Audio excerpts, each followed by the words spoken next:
Pada zaman dahulu kala, di Pulau Sulawesi Selatan, hiduplah seorang raja yang sangat berkuasa. Sang raja selain dikenal berkuasa, juga terkenal sangat kejam dan sadis. Dia memimpin kerajaannya dengan tangan besi dan darah dingin. Tak ada seorang pun yang berani melawan perintahnya.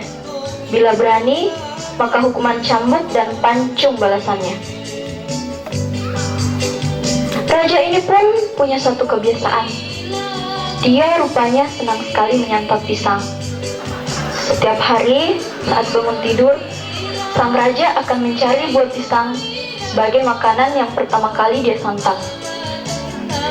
Sebagai seorang raja, dia tentu saja punya tukang masak pribadi. Di antara tukang masaknya itu, ada seseorang lelaki tampan yang bernama Ijo. Lelaki itu adalah tukang masak andalan kerajaan. Sebenarnya, dia sangat tidak suka melayani sang raja yang kejam dan bengis. Namun dia tak berani untuk melawan. Suatu hari, si Ijo sedang terkena musibah. Entah kenapa, hari itu masakannya tiba-tiba menjadi sangat tidak enak dan memuakkan. Walhasil, raja yang memang terkenal gampang naik pitam, akhirnya memutuskan si Ijo diseret ke tempat pancungan.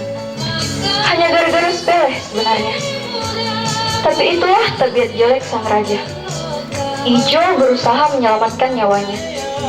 Dia memutar otak dan mencari jalan agar bisa bebas dari hukuman sang raja.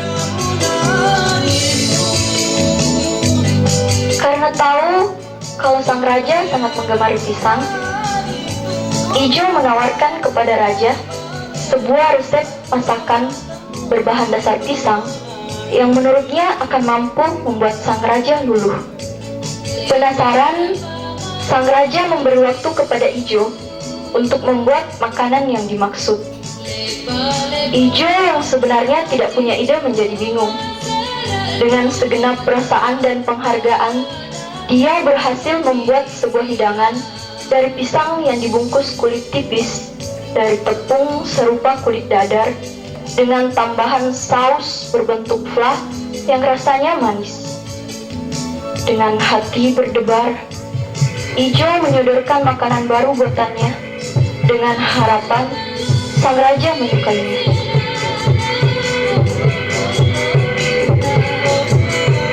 Debaran jantung Ijo serentak berganti dengan lonjakan penuh kegembiraan.